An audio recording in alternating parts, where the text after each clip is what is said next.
sweater. Dan, first question, back right. Steph, Dan Weinke with the Los Angeles Times. Congratulations on MVP. You worked with the format of this game, trying to figure out ways to improve the competitiveness. I guess, having experienced it, what did you make of it? And maybe even to pull back bigger picture, like what should it be in a perfect world? Like what should the competition level be for this game to be at its best?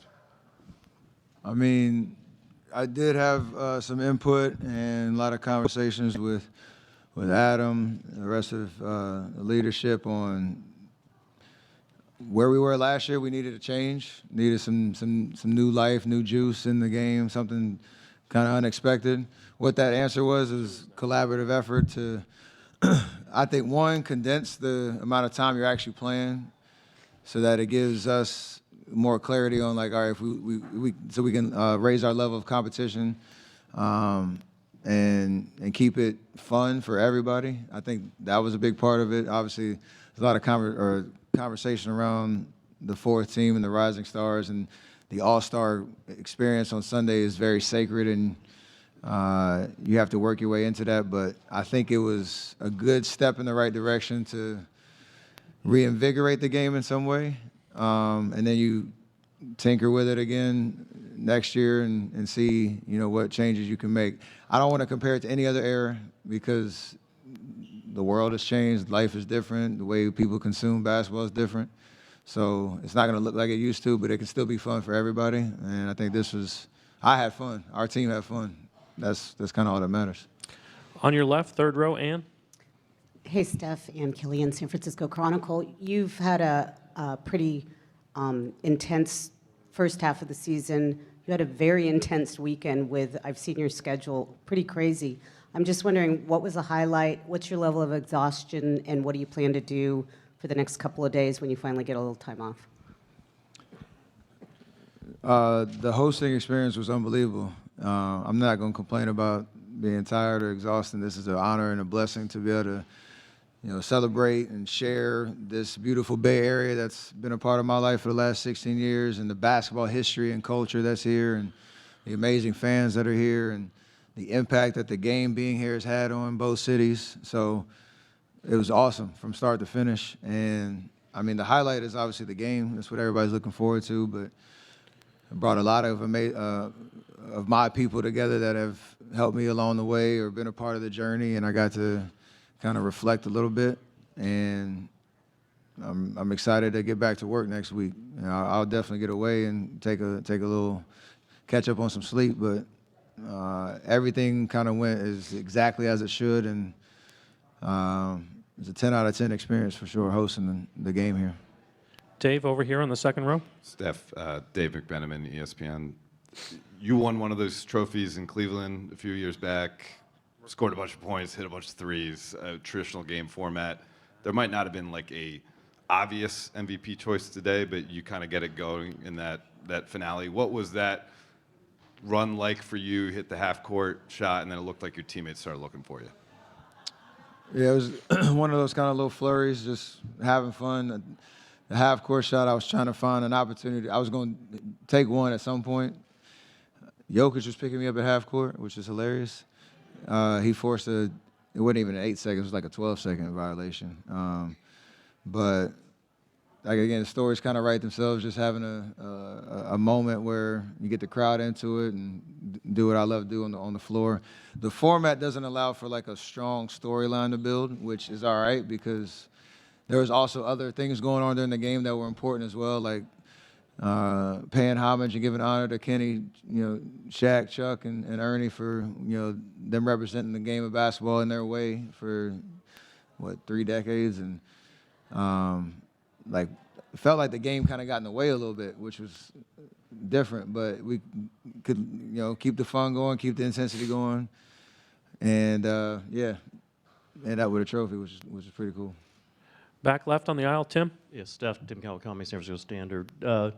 Did you, whether it was the format or because you're the guy here or the crowd's cheering for you, did you feel pressure to actually win this? Did you feel the competitive level? Did you talk to the other guys, say, let's show a little bit more competitive energy than we have maybe in recent years?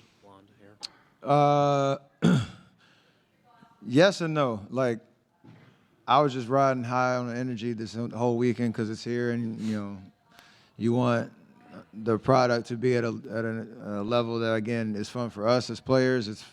You feel a little bit of energy in the crowd and know everybody who's watching on TV is tuning in for a reason, and you want to give them a show. I kind of feel like that all the time, but I had some other guys, Kyrie yesterday at practice, when we came in right before we took the floor, he's like, yo, we playing this year? And I was like, yeah. He's like, all right. And you saw him, he was guarding Donovan Mitchell, physical. He was, short spurts playing, keeping the intensity going and all that. And so that it all mattered. And everybody was professional tonight. Everybody showed up, did their job, and did right by the game. And like I said, it's a good step in the right direction, I felt like. 6th row on the right. Hey, Steph. Aurelia for Open Court. I'm kind of curious to know, because you said you also kind of were looking for the half-court shot. Now we had with you and Dame one of the greatest shooters in one team. So I was wondering, do you kind of also think about, I want to take a shot, and also that Dame gets his maybe 3 shots, and do you kind of think about that you both of, or is it just you go for it? You just go for it. The cool part, like some of these stories kind of write themselves. Dame is from Oakland. He's represented, Brookfield, where he's from. Like, he is Oakland. And playing in Portland, playing in Milwaukee, every time he comes back here, he wants to put on a show, and he made the shot to end the first game and got to do his Dame time thing. I had my little moment in the second game. The defending champ, JT, got us going early in the second game and gave us a lot of life, hit some shots. So everybody had their moment and chimed in on the fun, and that's the way it's supposed to be. Ron over here on the 3rd row. Steph, Ron Kochick, San Francisco Chronicle. Was there any moment when Wemby does something and you find yourself thinking a 7'3" guy's not supposed to be able to do that? Everything he does. and everything. To go along with that, sort of, if you look into the future, just think of him as the anchor of this game 5, 10, 15 years from now. What's that going to look like, given how unique he is? He took it serious. He was playing hard. He was showing his unique skill set all across the board. It was very similar like Giannis a couple years ago when he was dunking everything and sprinting up and down the floor. So you make the game what you want it, and everybody has a choice to do that. And I like it being in the hands of guys like Wemby who talk the right talk and show up the right way and understand what this is about. In the back, towards the center. Lauren Jones, Lojo Media. 2 quick ones. The first is, why was it important for you guys to include Oracle and just pay homage to have some of the events there this weekend? And second is, of the young all-stars that you've played with, who excites you the most about leaving this game in good hands? I mean, if you've been a part of our journey and understood the highs and the lows of everything we've experienced as a Golden State Warrior franchise, Oracle is front and center as the symbol of that. It's such a unique place. Oakland's such a unique city, unique town, and the idea that we had an opportunity to pay homage to the 47 years that we played in that building and the memories that we had. I got real emotional yesterday going back. I've been back a couple times before, but not with a crowd and not with a basketball floor on the ground and being able to kind of reminisce. And it was very special for sure. I know there's a lot of talk like we should play a game there. I like that idea. But Oracle holds a special place in my heart and a lot of fans who've been a part of this journey too. So it was really cool. Marcus over here on the right. Marcus Thompson with The Athletic. Steph, you, as someone who's so invested in Oakland children, what do you like about Dame's story, being somebody who, matriculated from that into what he's become? Just his level of pride and passion and understanding. He has a huge story to tell when he comes back. Yesterday he was talking about some of the gems he dropped at the school, at his school that he went and visited, and you could tell he's just about inspiring people and being real with them about what life throws at you and how to get through it, and being authentically yourself. I know he gave some wisdom yesterday in the press conference about what he would have told his younger self about listening more.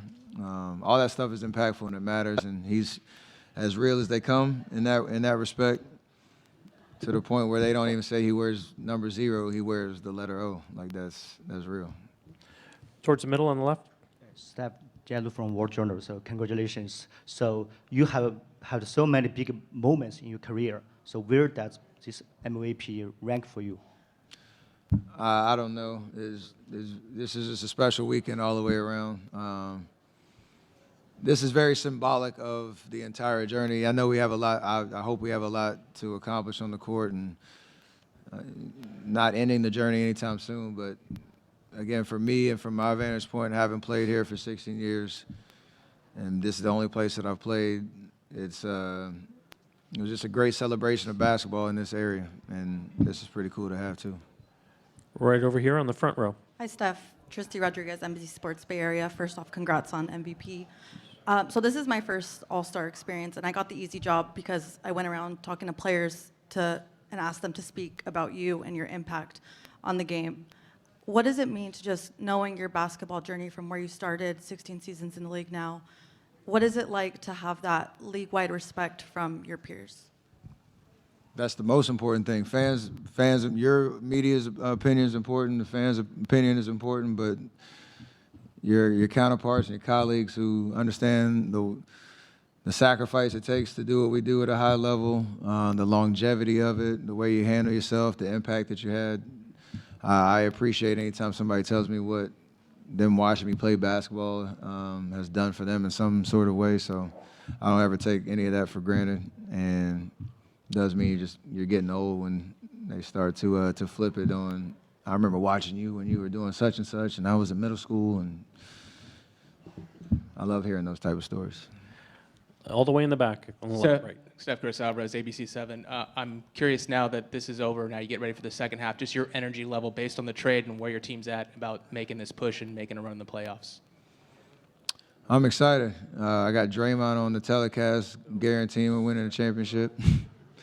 I love expectations and having something to play for, so he's lighting the fire for sure. But all jokes aside, I think we finished the last 4 games 3-1, and we have a lot to figure out still. I think 27 games or so left to make a push. All we want is just to get into a playoff series and have a fighting chance to be a tough out and against anybody in the West. And we have a good opportunity in front of us to do that. So I'm looking forward to the challenge, and it's basically a playoff game every single night, and that usually brings the best out of you. Second row, right in the center. Steph, you surprisingly only have 11 All-Star games to your name. With LeBron having 21... Dang, your expectations are insane, brother. Does that play on your mind, though? Do you want to play longer to accumulate more All-Star caps in your illustrious career? Every year you get acknowledged in this way is important. I get Bron's got, 21 or something, and Katie's got like 16 probably, 15, something like that. It's wild to think about where I came from, that is something that you're like, I'm surprised, I'm surprised you only have, I haven't heard only 11 in my entire life, so I appreciate that. I'm sorry. On the front, on your left. Steph, how you doing? Kevin Williams, Maroon Tiger, Morehouse College. You've been a strong advocate for HBCUs, including funding golf programs. How do you feel seeing the league amplify HBCU voices during this All-Star weekend?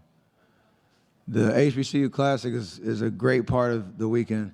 It shines a light on some amazing colleges and universities that are, in the business of providing amazing opportunity and have for years. And it just adds a different element to the weekend where I got to cross paths with, right before our practice, some kids that were in the hallway that were about to play, and they pulling their phone out. They forgot about all their scouting reports. They forgot about all their prep. All they want to do is just take a picture and enjoy that moment. And it's about shining a light on them and the talent and opportunity that's there. So hopefully that is a part of All-Star Weekend every year in the future. We're going to do 2 more on your left, and then in the second row towards the center. Steph, you're an aficionado of Warriors history. How does it feel to be MVP, given that Rick Barry was the first MVP back in 1967 at the Cow Palace? And what does that mean just for you to have that honor and Yeah, like you said, to see the franchise where it's come from. It's still surreal. I got to see Rick tonight, and but before I won the award. But I understand the history of this being the third weekend that we've hosted it, and from the Cow Palace to Oracle to now Chase. The legends that have played for this franchise, and being amongst them with certain accomplishments like this, and again, it's all about just celebrating the journey. We're not here without that generation and every generation since that has paved the way for us to play this game and have fun at the highest level, and I'm very appreciative of it. Last one, second row in the center. Hi, Steph. Right here. Tony Cañameras from Mundo Deportivo, Spain. We're talking about, you faced today international stars. Talking about international stars, there was in particular one that you said that inspired so much your game, Juan Carlos Navarro. Well, do you think that the way how he inspired your game has kind of become a decisive factor for you to become the greatest shooter of all time? Thank you. Every athlete that I got to see shoot the ball at a very high level, with Juan Carlos being a very unique one. I hit a one-legged three today, and that's what he used to do. So I emulated that pretty nicely tonight, which shout out to him. Have you ever talked to him about shooting or? No, I just watched. I've met him once, but I just watched a lot of film and highlights. And like I said, there's so many shooters that have inspired me and impacted me the way that I play, from my dad to Reggie to Steve Nash. Juan Carlos is on that list. That's the cool part about basketball, giving back to the younger generation, and then we kind of come into our own. Thank you. Thank you, Steph. Congratulations and safe travels, everyone. This is it for tonight.